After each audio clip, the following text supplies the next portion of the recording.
অনেক স্টুডেন্ট যে অল্প পড়ে ভালো করে সেই বুদ্ধি আজকে আমরা ইনশাআল্লাহ শেয়ার করব। এবং হাফেজ যে হয় মানুষ, অল্প ব্রেন, মাথায় কিছু থাকে না, কোরআন পড়তে গেলে সে শিখে ফেলছে।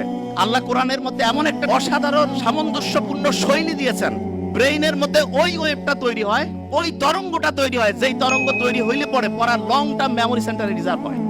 20 মিনিটে দেখবো অন্য সময় 1.5-2 ঘন্টার পড়া হয়ে গেছে। ব্রেইনের মধ্যে মোটা দাগে 5টা ওয়েভ আছে, মোটা দাগে 5টা ওয়েভ। 5টা ওয়েভের মধ্যে একটা ওয়েভ আছে সবচাইতে স্টুডেন্টের জন্য প্রয়োজনীয় ওয়েভ। এবং যে কোনো স্টুডেন্ট যে বুদ্ধিমান, সে চিন্তা করতেছে ওই ওয়েভটা যদি আমি তৈরি করতে পারি ব্রেইনে, আর তারপরে যদি আমি পড়ি 1 ঘন্টায় 3-4 ঘন্টা পড়া হবে। এইটা তৈরি করার 2টা বুদ্ধি। একটা হচ্ছে ন্যাচারালি ব্রেইনের মধ্যে ওই ওয়েভটা তৈরি করা যায়, যেটা তৈরি করলে পরে অল্প একটু পড়লেই পড়া শর্ট টার্ম থেকে লং টার্ম মেমোরি সেন্টারে রিজার্ভ হওয়ার যে প্রক্রিয়াটা, এটা ফাস্ট হবে। আরেকটা আছে আর্টিফিশিয়ালি মানে আমরা নিজেরা চাইলে পরে ব্রেইনের মধ্যে ওই ওয়েভটা তৈরি করতে পারবো। বেশিরভাগ জনের মাথায় আসতেছে যে আসলে ওই ওয়েভটার নাম কি, ঠিক না? 100% তাই তো আসার কথা, যে ওই ওয়েভটার নাম কি, যে সবচেয়ে দামি ওয়েভ যেটা আমাদের দরকার, ওই ওয়েভটা আসলে তৈরি হয় কিভাবে? আর ওই ওয়েভটা আমরা ন্যাচারালি তো তৈরি হলে তো আলহামদুলিল্লাহ, আর্টিফিশিয়ালি যদি তৈরি করতে পারি তাহলে সেটার সিস্টেমটা কি হবে, তাহলে স্টুডেন্ট ভালো হয়ে যাবে। একটা জিনিস, এবং আজকে আমরা যা যা আমি বলছি আমার কিন্তু খেয়াল আছে এবং গরিব আছে, আমি কিন্তু ধরবো র্যান্ডম। ব্রেইনের মধ্যে ওয়েভ কয়টা? 5টা। সবচেয়ে ভালো আছে একটা ওয়েভ, যেই ওয়েভটা থাকলে পরে পড়া দ্রুত শর্ট টার্ম থেকে লং টার্ম মেমোরি সেন্টারে যাবে এবং পড়াটা সহজে আয়ত্তে আসবে। এই ওয়েভটা ইংরেজির প্রথম বর্ণের নাম কি? এ দিয়ে শুরু, আলফা ওয়েভ। কি নাম? Alpha wave.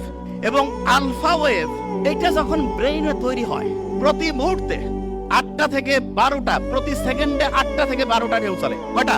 8টা থেকে 12টা। এখন অনেকে বলতে পারে যে ভাইয়া ব্রেইনের মধ্যে যদি জলোচ্ছ্বাস হয়, যে খুব ঢেউ বাড়তেছে, তাইলে কি হবে? তাহলে যেটা হয় সেটার নাম হচ্ছে গামা ওয়েভ। কি নাম? Gamma wave.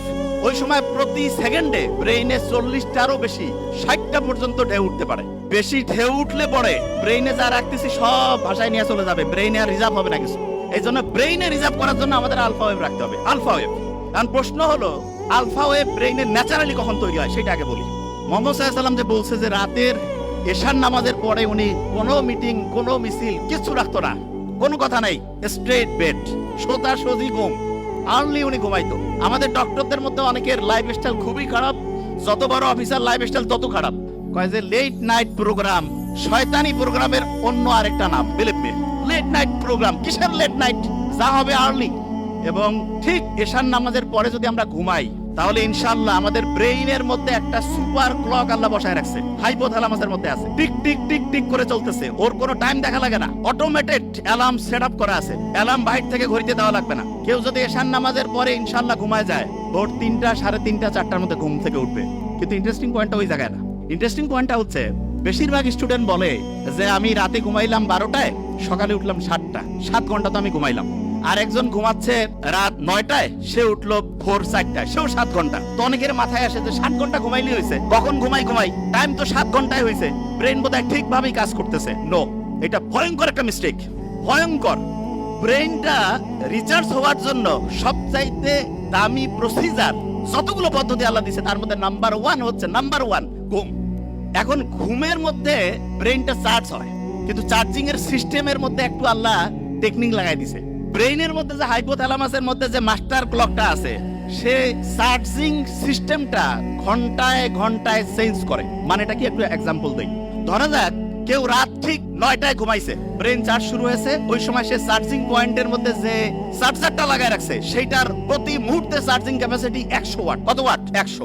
এরকম করে 7 ঘন্টায় তাহলে কত ওয়াট চার্জ হবে? 700। কেউ যখন রাত 12টায় ঘুমাইতে গেছে, 12টা থেকে 3টা, এই সময় প্রতি ঘন্টায় তার চার্জিং হবে 100 ইউনিট করে। কত? 3টার পর 4টা পর্যন্ত 50 ইউনিট করে। কত? 4টার পর ফজরের সময়, যে সময় শয়তান আসি কয় আরো ঘুমা, ওই সময় চার্জিং 20 ওয়াট। কয় ওয়াট? 20 ওয়াট। অনেক ছেলে মেয়ে আছে কয় আমি মাগরিবের সময় আমার দিন শুরু, ফজরের পরে আমার রাতের ঘুম শুরু। মানে রাতে সে ঘুমাইতে যায় ফজরের পরে, এবং সে বলে যে আমি 8-9 ঘন্টা ঘুমাই। আর্লি মর্নিং ফজরের নামাজের পরে ওই সময় চার্জ হচ্ছে 10 ওয়াট। কয় ওয়াট? 10 ওয়াটে সে যদি 10 ঘন্টা ঘুমায়, চার্জ কত ওয়াট হবে? আর আর্লি ঈশান নামাজের পরে 1 ঘন্টায় কত ওয়াট? 100। যে কাউকে যদি আমি বলি যে 100 টাকা একটা দিব আর একটা $100 দিব, কোনটা নিব? মূর্খ কবে ভাই আমার ডলার লাগবে, ঠিক না? তাহলে যারা বুদ্ধিমান বুদ্ধিমতী তারা রাতে আর্লি ঘুমাবে নাকি ফজরের সময় ঘুমাবে? আর্লি ঘুমাইলে কি ডলার পাবো না টাকা পাবো? 100 ওয়াট করে প্রতি মুহূর্তে চার্জিং হবে। এখন অনেকের মাথায় একটা প্রশ্ন আসে যে ভাই এটা কিভাবে কাজ করে, কারণটা কি? আল্লাহ ওই যে ঘড়ি হাইপোথ্যালামাসের মধ্যে বসায় রাখছে, সেইখানে ঘুমের মধ্যে দুইটা ভাগ করছে। একটা হচ্ছে ডিপ স্লিপ, কি নাম? আরেকটা হচ্ছে বলা যেতে পারে হালকা স্লিপ। বুঝার জন্য কি স্লিপ? হালকা। তার মানে একটা হচ্ছে ওই যে চার্জিং এর জন্য আছে না পাওয়ারফুল চার্জিং, ওই যে খুব দ্রুত হয়, এটা হচ্ছে ডিপ স্লিপ। কি স্লিপ? Deep sleep. আল্লাহ এমন মেকানিজম করছে, ডিপ স্লিপটা হবে রাত 9টা 10টা থেকে শুরু করে ভোর 3টা পর্যন্ত। কয়টা? রাত 9টা 10টা থেকে ভোর 3টা। এবং ইন্টারেস্টিং পয়েন্ট, আমরা যে ঘুমাই প্রত্যেকটা ঘুমের চক্র 90 মিনিট। ফুটবল কতক্ষণ করে চলে একটা সেশন, একটা ম্যাচ কতক্ষণ? 90 মিনিট। এই 90 মিনিটের মধ্যে এইরকম একটা ম্যাচ হয়ে গেল, আমার ব্রেইনের মধ্যে একটা সাইকেল পূরণ হয়ে গেল। কয়টা সাইকেল? একটা। এবং প্রথম রাতে আমি যখন ঘুমাবো, প্রথম রাতে, তখন আমার ডিপ স্লিপটা বেশি হবে। ডিপ স্লিপ যখন বেশি হবে তখন মূলত আমার চার্জিংটা হাইয়েস্ট লেভেলে হবে। কি লেভেল হবে? হাইয়েস্ট লেভেলে। আচ্ছা, যে জায়গায় আমি ছিলাম, প্রত্যেক স্টুডেন্টের মধ্যে যে প্রশ্নটা আসছে, আমরা তাহলে ঘুমাবো ঠিক এশার নামাজের পরে, তাহলে আমাদের ব্রেইনের চার্জিংটা হবে 100 ওয়াটের। আচ্ছা, পড়ার ক্ষেত্রে মোস্ট ইম্পর্টেন্ট, ব্রেইনে কোন ওয়েভ দরকার? Alpha wave. ন্যাচারালি আলফা ওয়েভটা আমি পাবো আর্লি মর্নিং। আর্লি মর্নিং মানে হতে পারে ভোর 4টা 5টা থেকে সকাল 8টা 9টা। এই সময়ে ব্রেইনে আলফা ওয়েভ থাকে এবং আলফা ওয়েভের ঢেউ প্রত্যেক মুহূর্তে 8 থেকে কত? 8 থেকে 12। এই সময় 1 ঘন্টায় যে পড়া হবে, দিনের অন্য সময় যখন ব্রেইনে আলফা ওয়েভ নাই, ওই সময় ওই 1 ঘন্টার পড়া পড়তে 4-5 ঘন্টা লাগবে। তার মানে হচ্ছে একটা মুসলমান স্টুডেন্ট বা যে কোনো, সে যে ধর্মেরই হোক, কারণ ব্রেইন সবার জন্য সেম ওয়েতে কাজ করবে। আল্লাহ সবার জন্য কিছু জিনিস ইউনিভার্সাল করে দিয়েছেন। একটা ব্রেইনের মধ্যে আলফা ওয়েভ তৈরি করে যখন স্টুডেন্ট পড়তে থাকবে, তখন দেখা যাবে যে সেই স্টুডেন্ট 1 ঘন্টা পড়লে পড়ে 4-5 ঘন্টার পড়া তার ব্রেইনের শর্ট টার্ম থেকে long term memory centre reserve হওয়ার প্রক্রিয়া গতিশীল হবে। তার মানে যেই স্টুডেন্ট আর্লি মর্নিং পড়বে সে আলফা ওয়েভ পাচ্ছে এবং তার পড়ার গতি খুব দ্রুত হচ্ছে। এটা হচ্ছে ন্যাচারালি। এখন অনেকে বলতে পারে যে ভাই আমি ন্যাচারালি তো জানলামই, আমি কৃত্রিম ভাবে ব্রেইনে আলফা ওয়েভ তৈরি করতে চাই, সেইটার কোনো বুদ্ধি আছে কিনা? এটা সবচেয়ে ইন্টারেস্টিং যে আমি কৃত্রিম ভাবে তৈরি করতে পারি। যখন মন চাইলে তখন ব্রেইনে আলফা ওয়েভ নিয়ে আসলাম, তার মানে অল্প সময়ে পড়লাম, পড়া হিউজ ভাবে হচ্ছে ইম্প্যাক্ট করে ফেললো। এইটার জন্য আল্লাহ অসাধারণ একটা সিস্টেম দিয়েছেন আমাদের, এবং আমি আশা করব যে কোনো পর্যায়ের লোক, যে কোনো, এখন থেকে এই জিনিসটা ফলো করতে পারে। সেটা কি?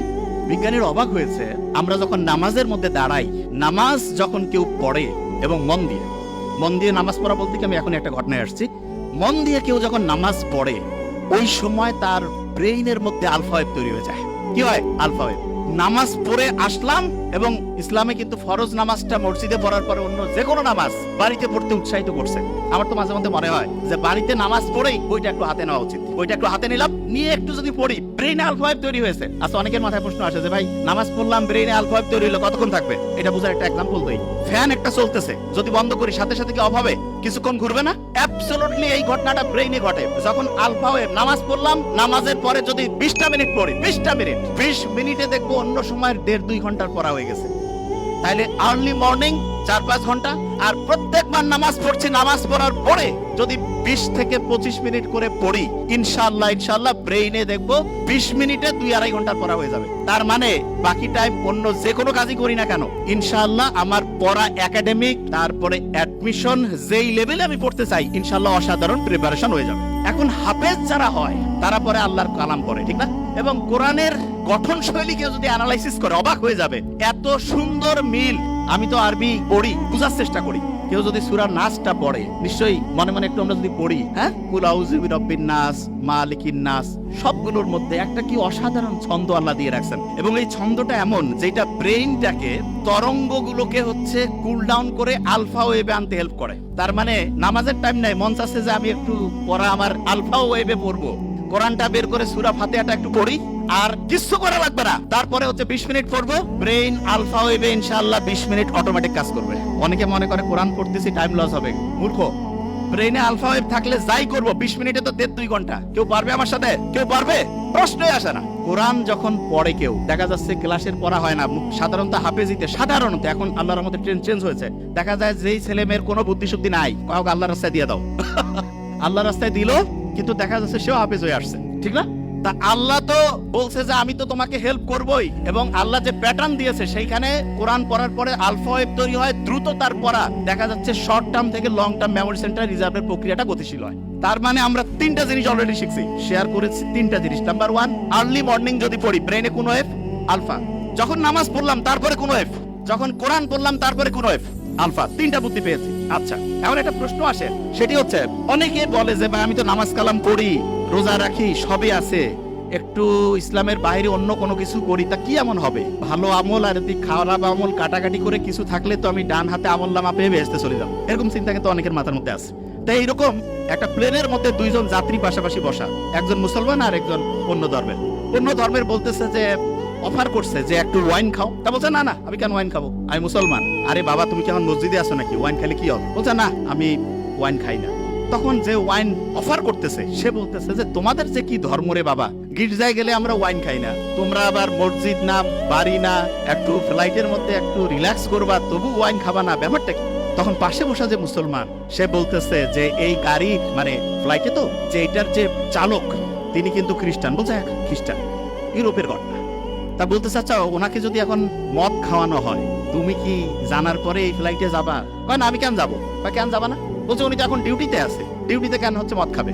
তখন ওই মুসলমান বলতেছে যে আমাদের মুসলমানের টোটাল জীবনটাই হচ্ছে অন ডিউটি, পড়া, বিয়া শাদী, কথা বলা, কথা শোনা, যা কিছু আছে অন ডিউটি। বিলিভ মি, এটাই সবচেয়ে সত্যি কথা।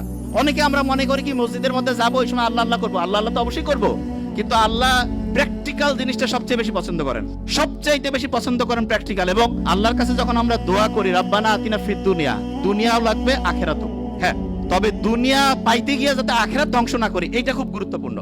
নিশ্চয়ই বাদশা সোলাইমানের ঘটনা আমরা জানি। বাদশা সোলাইমান ওনাকে একবার এসে বলতেছে যে তুমি কি দুনিয়া চাও না আখিরাত চাও? তো উনি খুব বুদ্ধিমান, আল্লাহর নবী সম্ভবত, আমার এটা আবার বাদশা সোলাইমান, হ্যাঁ দাউদ আলাইহিস সালামের সম্ভবত সন্তান, আমি যতদূর আমার মাথায় আসে। তা উনি বলতেছে বুদ্ধি করে চিন্তা করে যে না আমি আখিরাত চাই। তা বললো তুমি আখিরাত চাও, দুনিয়া তোমার খুশি হয়ে দিয়ে দিলাম। তার মানে কেউ যদি আখিরাতে চিন্তা করে, অনেকে চিন্তা করে আখিরাতে চিন্তা করলে দুনিয়া ধ্বংস হয়ে যাবে, কমপ্লিটলি মিস্টেক।